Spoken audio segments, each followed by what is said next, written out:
핵심 강래구가 검찰에 소환됐습니다. 전대 게이트로 번졌습니다. 검찰은 돈 봉투 의혹의 핵심, 이 돈을 마련한 것으로 보이는 강래구 감사협회장을 불러서 물었습니다. 조사를 했습니다.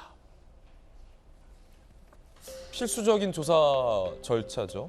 돈 봉투 의혹의 핵심, 강래구 한국감사협회장 8천만 원 등을 조성한 혐의를 받고 있죠. 그리고 강모 씨 전 대전 동구 구의원입니다. 강래구에 50만 원짜리 봉투 20개를 전달한 혐의를 받고 있습니다.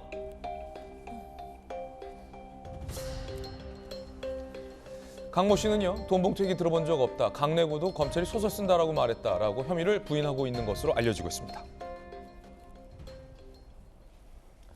녹취가 다 있는데 당사자들은 의혹을 부인하고 있는 상황입니다. 특히나 송영길 전 대표는 이정근의 개인 일탈에 대해서 유감을 표명했습니다. 파리에 있는 송영길 전 대표를 저희 파리 특파원이 만나서 단독 인터뷰를 했는데, 그런데 송 전 대표의 입장과는 사뭇 다른 녹취가 추가로 공개됐습니다. 이들이 송영길 당시 대표의 보좌관을 언급하면서 송영길 당시 대표가 있을 때 같이 이 돈 문제를 얘기했다라고 밝힌 대목입니다.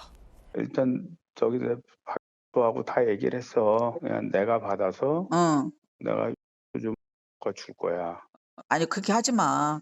왜? 오빠가 그렇게 받아서 한다는데? 나한테 줘. 내가 그냥 송이 있을 때 바로 같이 얘기했는데. 돈을 어떻게 줄 것인가와 관련된 방식의 차이를 두고 이정근 전 사무부총장과 민주당의 이성만 의원이 서로 다른 이야기를 꺼내자 이 의원이 내가 송이 있을 때 같이 얘기했는데 라고 언급한 녹취 파일 들어보셨습니다. 여기에서 송은 누구냐? 정혁진 변호사님. 네네. 해당 보도는 여기에서의 송은 당시 송영길 후보를 의미한다라고 보도하던데요. 네네. 보니까 제가 인터넷 찾아보니까 송영길 대표의 별칭, 약칭이 그냥 송이더라고요. 송. 네네. 그 다음에 보니까 이제 이 의원님 같은 경우에는 그 대학교 연세대학교 선배이기도 하고 선수는 초선이에 불과하지만 그 다음에 후배이고 그러니까 충분히 그 송영길 대표에 대해서 그 당시는 후보였고 대표도 아니었을 테니까 뭐 대학 후배고 하니까 그냥 송이라고 충분히 이야기할 수도 있는데 있을 것 같은데 제가 봤을 때.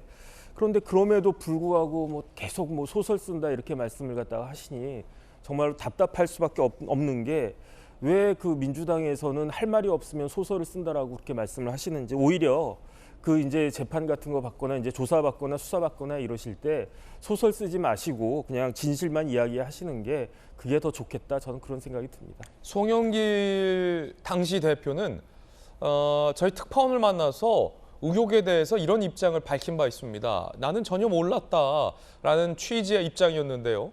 이 녹취 파일과 사뭇 다른 이야기입니다. 일단 들어보시죠. 먼저 이정근 전 사무부총장의 개인적 일탈 행위를 감시 감독하지 못했던 것에 대해서 도의적 책임을 느끼고 죄송한 마음을 표하고 싶습니다. 이 송 전 대표의 이야기만 들으면 이정근이 개인적인 일탈을 벌인 것, 돈봉투 의혹과 나는 무관한 것처럼 얘기를 합니다. 그런데 조금 전에 들었던 그 녹취에서는 마치 송 전 대표가 어느 정도 다 인지를 하고 있는 듯한 것처럼 들립니다. 다시 한번 들어보시죠. 일단 저기 대표하고 다 얘기를 했어. 그냥 내가 받아서 내가 요즘 거 줄 거야. 아니 그렇게 하지 마.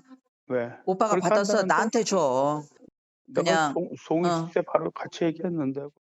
기자 출신의 김소영 교수님, 내가 송 있을 때 얘기했을 때 같이 얘기했다라는 것 앞쪽에 박모 보좌관 이름이 나오는데 그 박모 보좌관도 송영길 대표의 보좌관이에요. 그럼 보좌관도 알고 있었고 송도 알고 있다라는 건데, 송 전 대표는 저희 특파원에게